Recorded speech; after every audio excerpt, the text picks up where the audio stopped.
मेरा तेरा मनवा कैसे इक होई रे।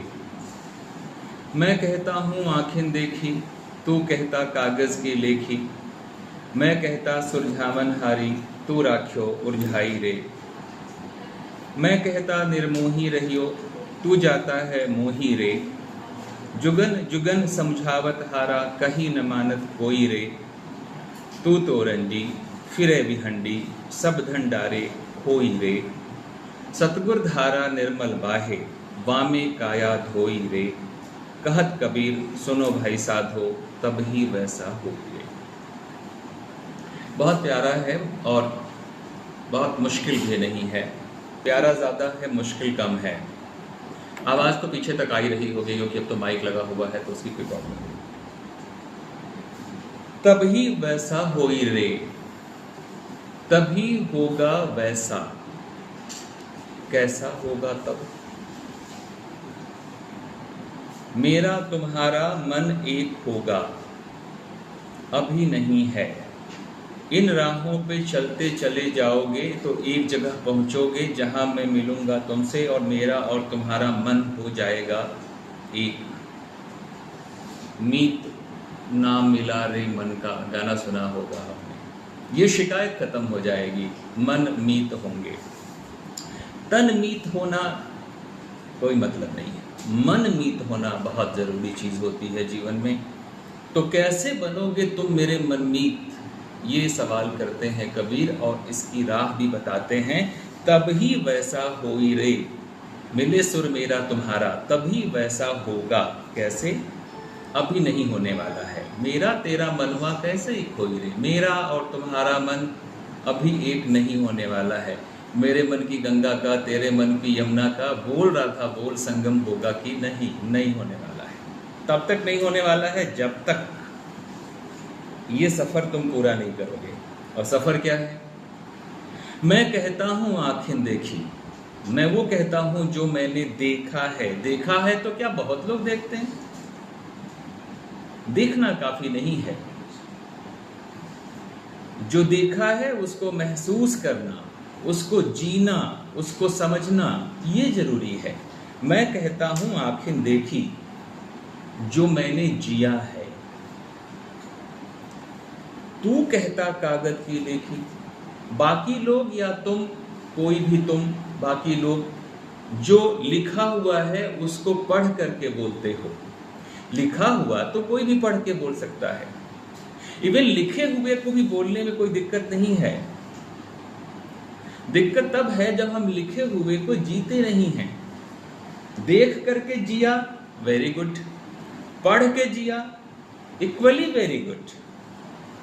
पर कम से कम मैंने देखा है और मैंने जिया है। तुम तो पढ़ते हो और उसको उगलते हो, जिया नहीं है तुमने, रट्टू तोता हो तुम। मैं कहता सुलझावन हारी, तू राख्यो उलझाई रे। मैं सुलझाने वाली बातें करता हूँ, झगड़ा मिटाने वाली बातें करता हूँ। मैं कहता हूँ एक नूर ते सब जग उपजे, कौन भले कौन मंदे। एक ही रोशनी से सारे लोग पैदा हुए हैं। जो बाभन तू बभनी जाया, आन बांटते काहे न आया। यानी सभी एक प्रकार से पैदा होते हैं, और अगर सभी एक प्रकार से पैदा होते हैं तो कौन श्रेष्ठ है और कौन हीन, ये तो बेकार की बात है। तो मैं सुलझाने वाली बातें करता हूँ, सरल बनाने वाली बातें करता हूँ, जीवन को आसान बनाने वाली बातें करता हूँ। पर तुम उलझाने वाली बातें पैदा करते हो, क्योंकि तुमको उलझाने में ही तुम्हारा बिजनेस चलता है।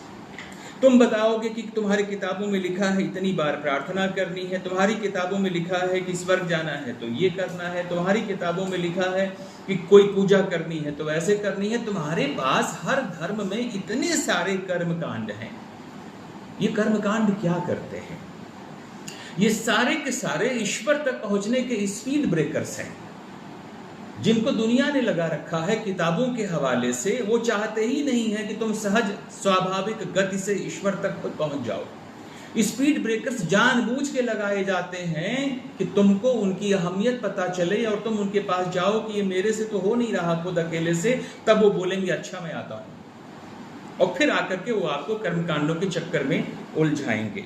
तू राख्यो उलझाई रे। तुम्हारे शास्त्र, तुम्हारी किताबें, तुम्हारे वचन उलझन पैदा करते हैं, क्योंकि उलझन पैदा करके ही तुम्हारा फायदा है और तुम्हारा बिजनेस है।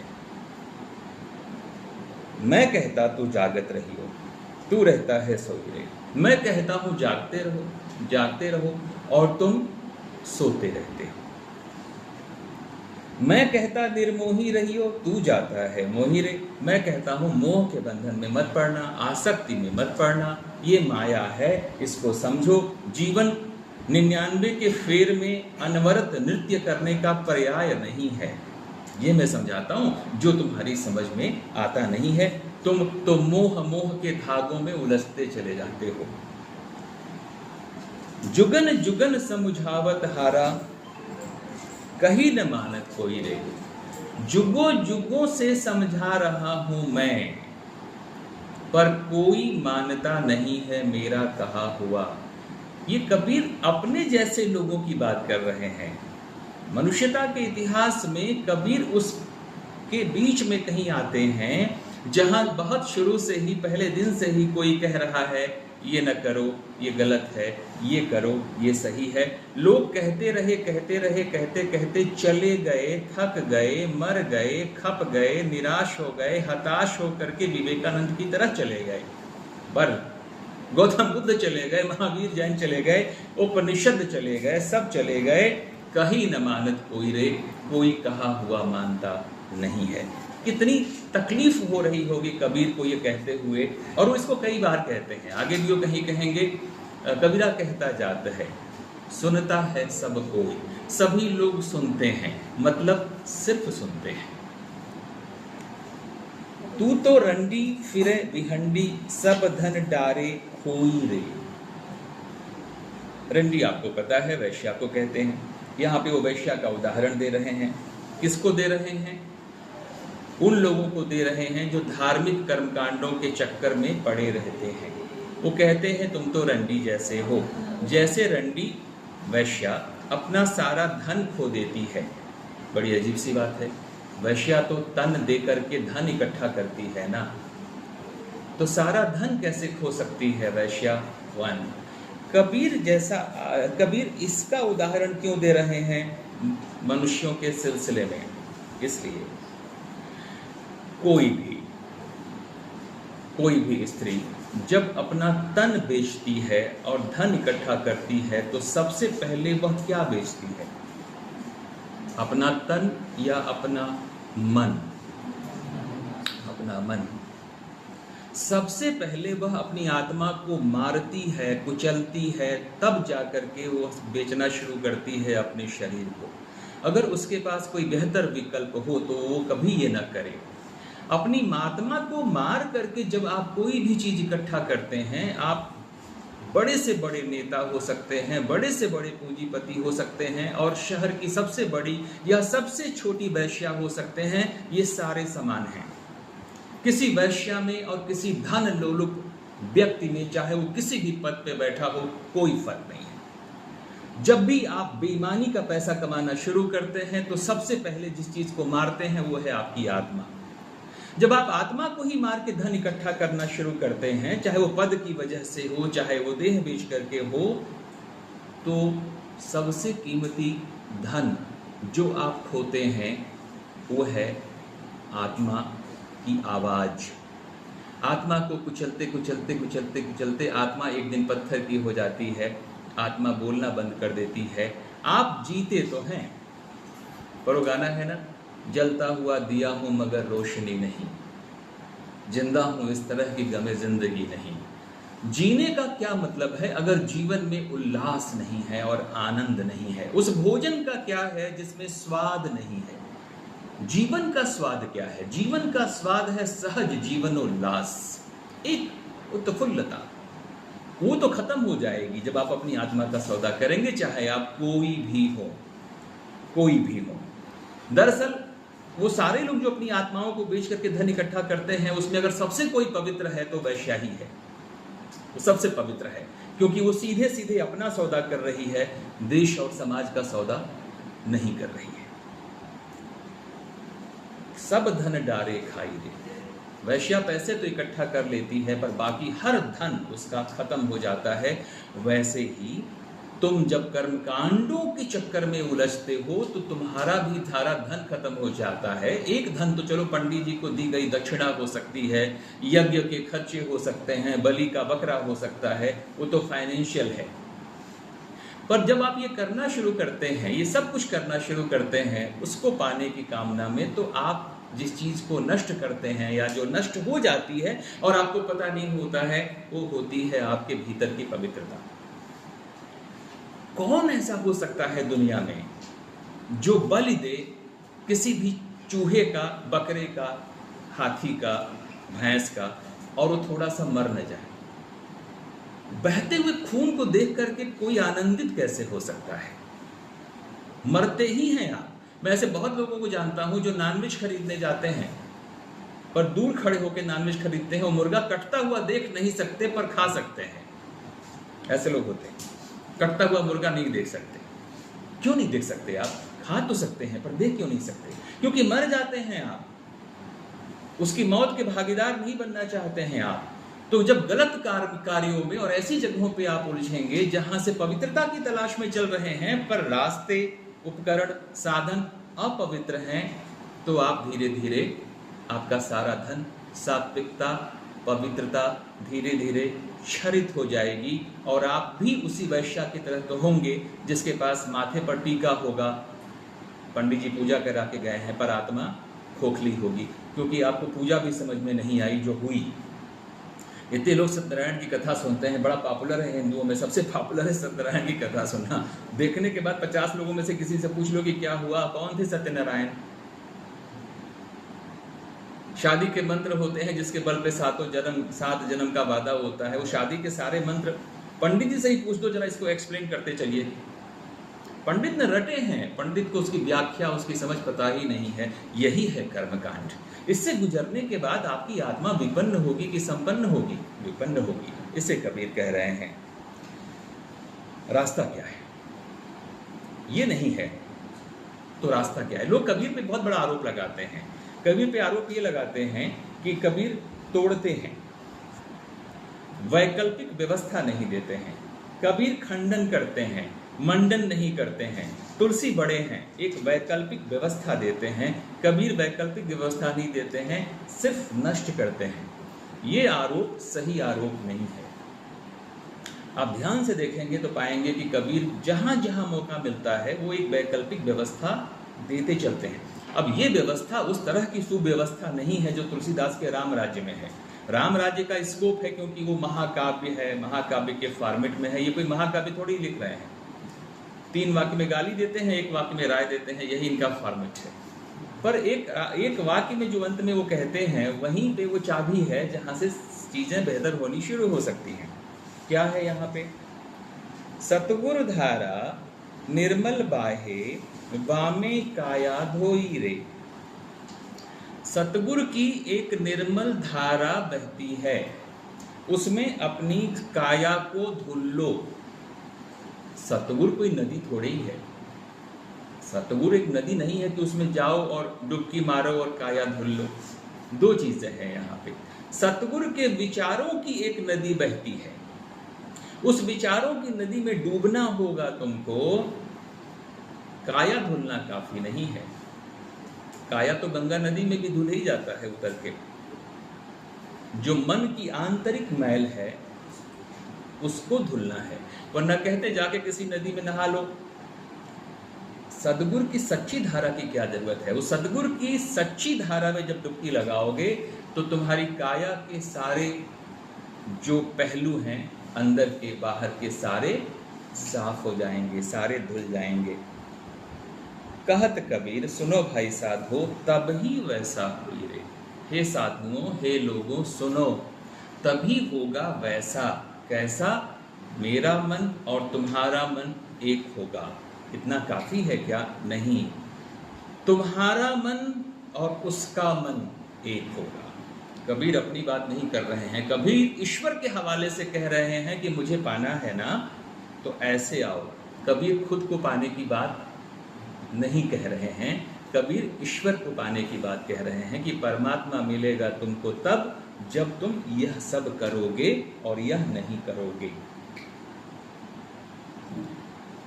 सवाल बाद में पूछिएगा, मैं उसके लिए मौका दूंगा आपको, नोट करके रखिए।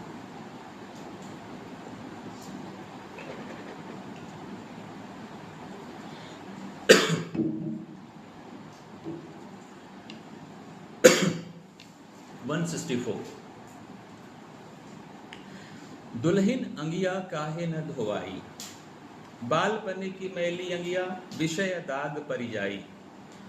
बिन धोए पिय रिहत नाही, सेज से देत गिराई। सुमिरन ध्यान के साबुन कर ले सत्य नाम दरियाई। दुविधा के भेद खोल बहुरिया, मन के मैल धोआई। चेत करो तीनों पन बीते, अब तो गबन न गिचाई। पालनहार द्वार है ठाढ़े, अब काहे पछताई। कहत कबीर सुनरी बहुरिया, चित्त अंजन दे आई। कबीर पढ़े लिखे नहीं थे पर इतने ब्यूटीफुल पोएट्री करते हैं, कहीं कहीं, हर जगह नहीं। और पोएट्री वैसे भी हर जगह नहीं होती है। किसी पूरी की पूरी लंबी कविता की किसी 2 पंक्तियों में पोएट्री होती है, पूरी कविता में पोएट्री होती नहीं है। दुल्हिन अंगिया काहे न धोआई, ये किसको एड्रेस कर रहे हैं कबीर? ये कबीर एड्रेस कर रहे हैं जिनको आपने अपने गांव घर में समाज में देखे होंगे। रिटायरमेंट के बाद जब लोग बूढ़े हो जाते हैं, रिटायरमेंट के बाद जब घर आते हैं, 60 क्रॉस कर जाते हैं, तब वो आस्था टीवी, संस्कार टीवी देखने की उनकी गति बढ़ जाती है। तब वो सत्संगों में जाना शुरू करते हैं, तब वो मंदिरों में जाना शुरू करते हैं, और तब वो भजन सुनाने का कार्यक्रम बनाने लगते हैं और बहुत ज़्यादा धार्मिक होने लगते हैं। ये लोग जब बूढ़े होने लगते हैं रिटायरमेंट के बाद या कहीं भी 60-65 साल के बाद, एक खास किस्म की धार्मिकता आप देखेंगे अपने समाज में बुजुर्गों में बढ़ जाती है। बूढ़े हो जाएंगे, अब तो यंग लोग भी जा रहे हैं, पहले चारों धाम बुजुर्ग लोग ही जाया करते थे कि लौट के आएंगे कि नहीं आएंगे कोई पता तो होता नहीं था। तो जब वो निकलते थे तो दावत होती थी, जब वो आते थे तो भोज देते थे। इसलिए देखिए हज में भी पहले लोग बुजुर्ग लोग जाते थे, अब तो यंग लोग भी चले जाते हैं, क्योंकि पहले का जाना बहुत कठिन था। मैं कल शाम एक अपने मुसलमान मित्र की बेटी के फर्स्ट बर्थडे में गया था और सब परिवार का वो बड़ी दावत दी थी उन्होंने, और वो मेरे साथ बैठे थे और वो ज़िंदगी भर काम करके, कहाँ से, ओमान से, अब फाइनली रिटायरमेंट के बाद वो आ गए हैं इंडिया, परिवार यहीं था, उनसे बात हो रही थी। बातचीत में उन्होंने मुझे बताया कि इस साल हज करते समय टोटल कितने मरे उन्होंने बताया था, लेकिन भारत के 120 मुसलमान हज करते समय मरे हैं इस साल। मैंने पूछा क्यों, तो उन्होंने कहा गर्मी सबसे बड़ी प्रॉब्लम है। जो 20 किलोमीटर का एक परिक्रमा होती है, गर्मी से लोग मर जाते हैं। अब ये ध्यान से देखिए तो 120 लोग जो मरे होंगे उसमें मुझे लगता है ज़्यादा लोग बुजुर्ग ही रहे होंगे। अभी भी ज़्यादा बुजुर्ग लोग ही हज पे जाते हैं। मेरा ये मानना है कि सबसे ज़्यादा अगर किसी को धार्मिक या आध्यात्मिक होना चाहिए तो 70 साल के आदमी को होना चाहिए कि 17 साल के लड़के को होना चाहिए? आप बताइए। धर्म की शिक्षा, नैतिकता की शिक्षा, पवित्रता की शिक्षा की ज़रूरत सबसे ज़्यादा किससे है? 17 साल के आदमी को कि 70 साल के आदमी को? दो लोग दो तरह से बोले हैं शायद। 17 साल। जिसको ज़िंदगी शुरू करनी है उसके अंदर ये आना, समझ आनी ज़रूरी है कि इस ज़िंदगी को जीना कैसे है। जो गलत सही तरीके से उस पार चला गया, जिसके पैर कब्र में लटक रहे हैं, उसको सीखने सिखाने से क्या फ़ायदा होने वाला है? तो जाना तो चाहिए चारों धाम या हज यंग लोगों को। डिस्काउंट इनके लिए होना चाहिए, फ्री यात्रा इनके लिए होनी चाहिए। ये मरेंगे भी नहीं, मतलब तगड़े होंगे तो ये लौट के भी घर आएंगे, और ये जब घर लौट के आएंगे तो इनकी ज़िंदगी बदली होगी, और जब इनकी ज़िंदगी बदली होगी तो ये अगले 50 साल तक अपने समाज की ज़िंदगी को बदल सकते हैं। तो ये 164 ऐसे लोगों को डेडिकेटेड है जो 60+ हैं और बुढ़ापे में साधु बन रहे हैं। दुल्हन कबीर कहते हैं भक्तों को, या वो जो ईश्वर को पाने की कामना करता है, क्योंकि ईश्वर के यहाँ दूल्हा परमेश्वर है और दुल्हन कबीर हैं, मनुष्य हैं। दुल्हन अंगिया काहे न धोआई, हे दुल्हन तुमने अपनी साड़ी क्यों नहीं धुलवा ली तब जब धुलवानी चाहिए थी, जब वक्त था इतने दिनों से तुम वही साड़ी पहने चली आ रही हो, दिन ब दिन ये साड़ी और गंदी और मैली होती गई है। काश तुमने इसको बहुत पहले साफ सुथरा धुल लिया होता, साफ सुथरा कर लिया होता, जो तुमने नहीं किया। अब तुम बेचैन हो कि इस साड़ी को कैसे धुलें। बाल पन्ने की मैली अंगिया साड़ी को समझिए, चोली को समझिए, जो समझिए। बाल पन्ने की मैली अंगिया विषय दाग परिजाई। पैदा हुए तब से ये शरीर, तब से ये सोच, ये विचार, ये इच्छाएं लेकर के घूम रहे हैं। ये अंगिया जो है, ये जो जीवन है, ये जो अंगिया है, ये बचपन से ही आपके साथ चल रहा है। दुनिया भर के विषय वासनाओं के, इच्छाओं के दाग इस पर पड़े हुए हैं। अब आप चले हैं 70 साल 60 साल के बाद ईश्वर से मिलने। गंदी मैली कुचैली साड़ी है। सुबह शाम सत्संग टीवी देख करके आपको लगता है कि ये साड़ी साफ हो जाएगी, पूजा करने से साड़ी साफ हो जाएगी। कबीर कहते हैं ऐसा नहीं होने वाला है। बिन धोए पिय रीझत नहीं। ये जो प्रिय है, ये जो प्रियतम है, ईश्वर है, दूल्हा है, ये गंदे संदे लोगों को गले नहीं लगाता, उनको प्यार नहीं करता। सेज से देत गिराई, तुम उसके पास जाओगे इस गंदगी के साथ और तुमसे आएगी उसको बदबू, वो तुमको धक्का देके नीचे गिरा देगा, कभी तुमको गले नहीं लगाएगा। फिर क्या करो तुम? सुमिरन ध्यान के साबुन करिले सत्य नाम दरियाई। एक सच्चे नाम का, सदगुर की कृपा का, सदगुर के विचारों का एक सच्ची नदी बहती है, ज्ञान की नदी बहती है, विचारों की नदी बहती है। इसमें प्रवेश करो, इसमें डूबो। सुमिरन ध्यान के, ध्यान करो। बेदर्दी बालमा तुझको मेरा दिल मन याद करता है। वो बेदर्दी बालमा है, ऐसे नहीं मिलने वाला है। वो बेदर्दी बालमा है। उसको पाने के लिए आपको हर वक्त उसे याद करना पड़ेगा।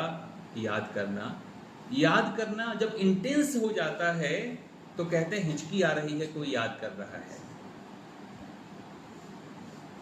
और ज्यादा इंटेंस हो जाता है याद करना जब और कुछ भी याद नहीं रहता। इवन जो याद कर रहा है उसको भी अपनी याद नहीं रहती, यहां तक कि उसको ये भी याद नहीं रहता कि वो किसको याद कर रहा है।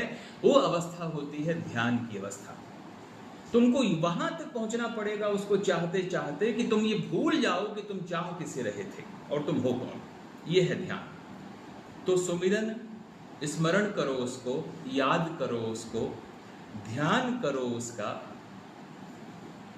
ये जो साबुन है, स्मरण करना, याद करना, उसका ध्यान करना, यही वो साबुन है। इसको लगाओ अपने तन मन पे और सतगुरु के नाम की जो दरिया बहता है, नदी बहती है, जो उसके ज्ञान है, जो उसके विचार हैं, जो उसके उपदेश हैं, उसको अपनाओ अपने जीवन में। उसकी बताई राह पे चलो तो फायदा होगा। फिर भी पूरा नहीं होगा। पूरा कैसे होगा? दुविधा के भेद खोल बहुरिया, संशय से बाहर निकलो। सैकड़ों हजारों साल से तुमको आदत पड़ी है कर्म कांडों की। सैकड़ों साल से बताया गया है कि मुक्ति के, स्वर्ग के रास्ते ये हैं। गंगा में नहाना होगा तो नदियों की वो मंदिर की पूजा, मंदिर में पूजा करनी होगी, परिक्रमाएं करनी होंगी, कर्मकांड करने होंगे। ये तुमको तुम्हारे दिमाग में इतना बिठा दिया गया है कि मेरे जैसा जब कोई आदमी कुछ कहता है तो तुमको शक होता है, क्योंकि वो आवाज़ें लंबी हैं, तेज़ हैं, ज़्यादा हैं और बहुत समय से हैं, और मेरी वाली आवाज़ें बहुत मामूली हैं, तो तुमको शक होता है। और अगर शक होता है, कृष्ण ने गीता में कहा, वह आत्मा नष्ट हो जाएगी। देह नहीं, आत्मा। संशय आत्मा विनश्यते। जो आत्मा संशय में होगी वह आत्मा नष्ट हो जाएगी। जीवन में किसी भी चीज को अगर आप पाना चाहते हैं और उसको लेकर के आपके मन में इतना भी शक हो गया कि ये मिलेगा कि नहीं मिलेगा, मिलेगा कि नहीं मिलेगा, वो कभी नहीं मिलेगा। अपने सिनेमा में देखा होगा, गेंदे का फूल लेकर के शी लक्ष्मी नाट, गेंदे के फूल की पत्ती, ये देखा होगा कहीं ना कहीं। जो ये करके अपने प्यार को तय करते हैं कि शी लक्ष्मी नाट, उनको उनका प्यार कभी नहीं मिलता। गेंदे का फूल तय करेगा कि आपको आपका प्यार मिलेगा कि नहीं मिलेगा, पर सिखाया तो यही गया है। संशय आत्मा विनश्यते। इसलिए भ्रम में मत पड़ो, दुविधा के भेद खोलो, संशय से बाहर निकलो, मेरी बात को मानो और अपने अंदर की मैल को साफ करो। अंदर की मैल कैसे साफ होगी? जब मेरी बताई राह पे चलना शुरू करोगे। सही आचरण, पवित्र आचरण ही अंदर की मैल को साफ करता है।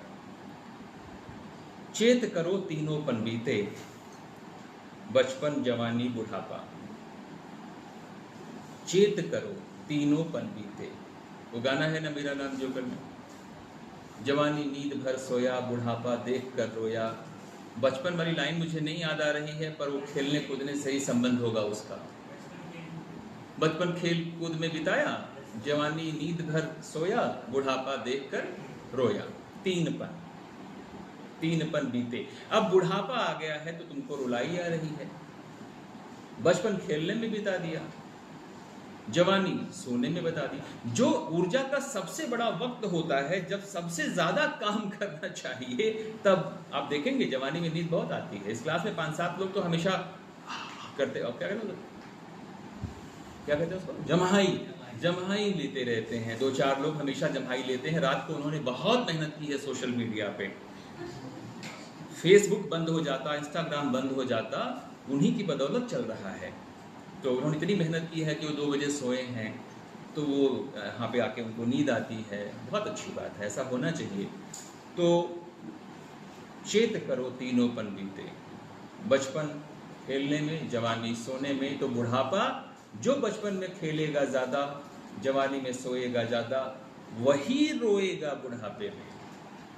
इसीलिए 99% बुजुर्ग आपके समाज में ध्यान से देखिए बेहद मनहूस और उदास हुआ करते हैं। उनकी आंखें अंधेरी अंधी गुफाओं की तरह होती हैं। कितने बूढ़े देखे हैं आपने जो जवानों की तरह चलते हैं मचलते हुए, और गर्मजोशी से मिलते हैं और मदद करते हैं और प्यार करते हैं और गिरे हुए को उठाते हैं। बहुत कम। ये वही हैं बचपन में खेल रहे थे, जवानी में सो रहे थे। चेत करो तीनों पन बीते, अब तो गमन न बिचाई, अब तो तुम्हारे जाने का वक्त आ गया है, अब क्या रो रहे हो तुम। पालनहार द्वार है ठाड़े, दूल्हा दरवाजे पे खड़ा है, परमेश्वर दरवाजे पे खड़ा है, मृत्यु दरवाजे पे खड़ी है, अब काहे पछताई, अब क्यों पछता रहे हो। जब चिड़िया चुग गई खेत तो पछताए क्या हो, बात तो तुमने मानी नहीं। अब ये नहीं कहना तुम, और ये कोई नहीं कह सकता है जीवन में कि सही क्या है और गलत क्या है, कि जवानी जीनी कैसे थी, कि बचपन जीना कैसा था, कि जीना कैसे था, ये सबको पता होता है। तो ये नहीं कहना कि तुम्हें पता नहीं था, तुम रो रहे हो इसलिए कि मुझे पता नहीं था, नहीं, सबको पता होता है। पालनहार द्वार हैं ठाड़े, अब काहे पछताई, अब क्यों पछताते हो तुम। कहत कबीर, ये आखिरी लाइन ही पोएट्री है। कहत कबीर सुनो रे बहुरिया, चित्त अंजन दे आई। हे बहुरिया, हे लोगों, मत रो, मत रो, रोने से क्या फायदा। चित्त अंजन दे आई, अपने चित्त को आजो, चित्त को, मन को साफ करो। अंजन देने से, आंजने से चीजें चमकती हैं, मांजने से चमकती हैं। बर्तन मांजते हैं तो चमकती हैं। आंखों में सुरमा अंजन लगाते हैं तो आंखें सुंदर होती हैं, रोशन होती हैं। वहां करने की जरूरत नहीं है। पड़े रहने दो गंदे बर्तन, मत मांजो उनको। आंखों को रहने दो टेढ़ा मेढ़ा गंदा। जिसको सचमुच मांजने की जरूरत है और आंजने की जरूरत है, वो होता है मनुष्य का चित्त। और क्या होता है चित्त? ईश्वर होता है चित्त। सत चित्त आनंद, सत्य चित्त आनंद होता है ईश्वर। अपने चित्त को, अपने मन को, अपनी आत्मा को लगातार लगातार चमकाते रहो, चमकाते रहो, चमकाते रहो। अभी भी चमका लो, अभी भी ये सब जो कर रहे हो, श्रद्धा टीवी, सत्संग टीवी, ये करने की बजाय सचमुच कुछ ऐसा करो कि तुम्हारे अंदर का मन साफ हो जाए और शायद परमात्मा तुमको गले लगा ले। बस, अब आप सवाल पूछिए। सोचा था 2 और पढ़ाऊंगा, पर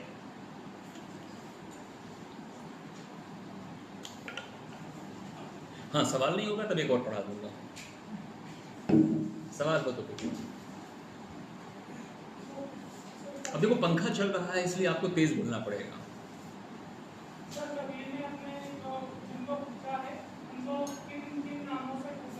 बहुत सारे नामों से। कभी वो दुल्हन कहते, नहीं वो सब सवालों का मतलब नहीं है। कबीर के पास बहुत सारे नाम हैं। सवाल ये होना चाहिए आपका कि कबीर के पास इतने सारे नाम क्यों हैं।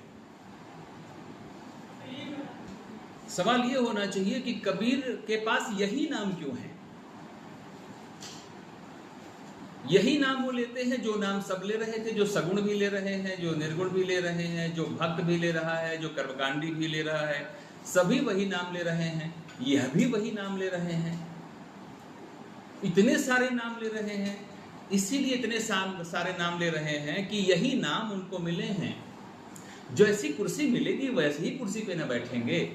वहां अगर एक स्टूल होता तो आप स्टूल पे बैठते, एक लेदर सोफा होता तो उस पे बैठते, बार क्लब की टेबल होती, ऊंची वाली कुर्सी होती तो उस पे बैठते, चटाई होती चटाई पे बैठते। जो मिलेगा इस आंगन में, इस क्लासरूम में, इस समाज में जो भी आपको मिला है उसी का इस्तेमाल करके आपको अपनी बात कहनी है और जीवन जीना है।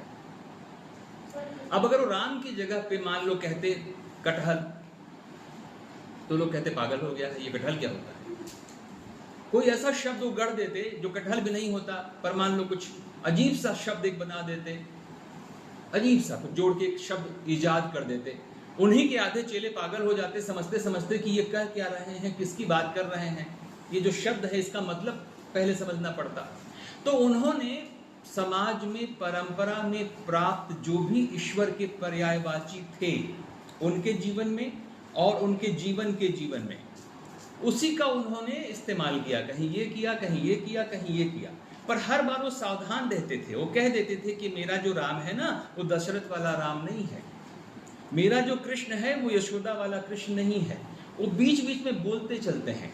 किसी भी आदमी की ये मजबूरी होती है कि जो उसको मिला होता है, जितना आटा आपके घर में है, जैसा आटा आपके घर में है वैसे ही तो रोटी बनानी है आपको ना। अब गेहूं का आटा है और आप सोचेंगे नहीं मैं मिलेट का रोटी बनाऊंगा, तो कैसे बनेगी।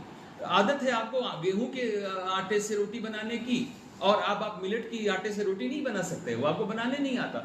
जो आपको आता है, जो आपके पास है, उसका कितना बेहतरीन इस्तेमाल आप कर सकते हैं, यही जीवन की कला है। राइट, वही वो कर रहे हैं। ईश्वर के जो पर्याय मिले उनका इस्तेमाल करते हैं। जहां लगता है कि बंदा कंफ्यूज हो जाएगा वहां रुक करके बोलते हैं। दरअसल ये जो निर्गुण और सगुण का भेद बताया गया, इतिहासकारों ने बताया, समाज ने बताया और हमने सीखा और हमने समझा, या जो काल विभाजन है, ये अध्ययन की सुविधा के लिए है। बेसिकली एक माँ बाप के 4 बच्चे होते हैं, 6 होते हैं, 3 होते हैं, 18 होते हैं, सबके नाम अलग अलग वो क्यों रखते हैं। एक ही नाम रख लेते, पप्पू, सब पप्पू, हर लड़कियां सारी पप्पी, गप्पू, पर नहीं ये पप्पू है तो एक चप्पू है तो एक टप्पू है, एक डब्बू है। क्यों? प्यार वही, माता पिता वही, घर वही, रोटी वही, किचन वही, नाम 4। सुविधा के लिए, पुकार की सुविधा के लिए, जीवन की में जीने की सुविधा के लिए। इसी तरह इतिहास का भी विभाजन सुविधा, अध्ययन की सुविधा के हिसाब से बहुत सारे विभाजन होते हैं। उन विभाजनों का कोई बहुत मतलब हो ये जरूरी नहीं है। उन विभाजनों को आप अनिवार्यतः माने, हमेशा मानते रहें, ये भी जरूरी नहीं है। जब जागो तभी सवेरा। आगे जाके आपको लगा कि नहीं, आचार्य शुक्ल का ये विभाजन ठीक नहीं है, आप लॉजिक लेकर के आए अपने विभाजन को या जीरो विभाजन को, आपका स्वागत है। विवेक अगर आपकी बात को स्वीकार करेगा, आप आगे बढ़ जाएंगे, आचार्य शुक्ल वही रह जाएंगे। उन्होंने इतिहास की एक जरूरत पूरी की, एक टाइम पीरियड में उन्होंने कंट्रीब्यूट किया, हम बहुत ज़्यादा ग्रेटफुल हैं। अब नए थाट आ गए, नया साइंस आ गया, नया ज्ञान आ गया, तो अब यहाँ से एक नई कहानी शुरू होती है। ये जिंदगी है। निर्गुण सगुण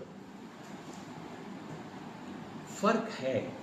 एक आदमी अवतारवाद और मूर्ति पूजा की बात करता है, एक आदमी अवतार की बात नहीं करता है, मूर्ति पूजा की बात नहीं करता है।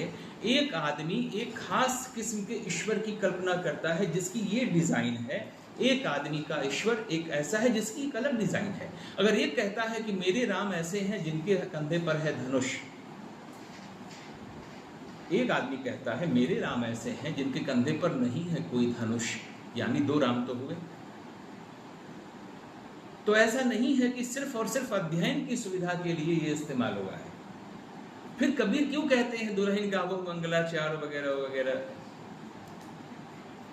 क्योंकि जैसा मैंने शुरू में कहा, उनके प्रश्न के उत्तर में बाद में कहा कि जो समाज आपको मिला है, जो सुनने वाले आपको मिले हैं, जो भाषा मिली है, जो प्रतीक मिले हैं, जो जीवन के रेफरेंसेज और अनुभव मिले हैं, उसी को इस्तेमाल करके न हम अपनी बात कहेंगे। तो परंपरा में दुल्हन गावो मंगलाचार भी है, क्योंकि किसी के घर में भी शादी होती है तो मंगलाचार गाया जाता है।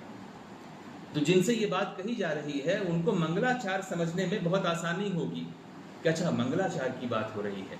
पर मंगलाचार खाली कह देने का मतलब नहीं है कि तुलसी के राम कबीर के राम हैं। कबीर के राम इसीलिए कबीर के राम हैं कि वो सर्व जन सुलभ हो सकें। वो राम को मंदिर से बाहर लेकर के आते हैं, क्योंकि मंदिर में कुछ लोग जा नहीं सकते हैं। तो कहा कि तुम जाने नहीं दोगे अपने मंदिर में, ठीक है, हम तुम्हारे भगवान को लेके बाहर आ जाते हैं।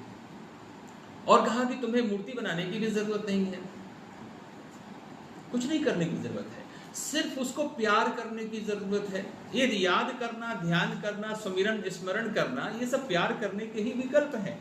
प्यार ही करना है। आदमी को प्यार करना जानते हो ना, अपने बच्चे को प्यार करना जानते हो। आज रक्षाबंधन है शायद, तो बहन को प्यार करना जानते हो, भाई को प्यार करना जानते हो। तो प्यार करना तुम्हें आता है, जैसे खाना खाने आता है वैसे ही प्यार करने आता है। बस इसी प्यार को ईश्वर की तरफ डाइवर्ट कर दो और तुम्हें कुछ नहीं करना है। तुम्हें कोई मूर्ति नहीं, कोई मंत्र नहीं, कोई किताब नहीं, कुछ नहीं।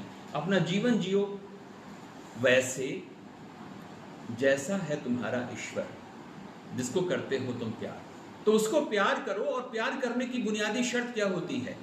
आपको पता है प्यार में और वासना में फर्क क्या होता है? या असली प्यार में नकली प्यार में क्या फर्क होता है? नकली प्यार वो होता है कि जहां आप जिसे प्यार करते हैं उसको अपने जैसा बनाने में लग जाते हैं। मैं तुम्हें तभी प्यार करूंगा जब तुम ऐसे होगे, ऐसे होगे, ऐसे होगे, ऐसा करोगे, तब मैं तुमको प्यार करूंगा, करूंगी। ये नकली प्यार है।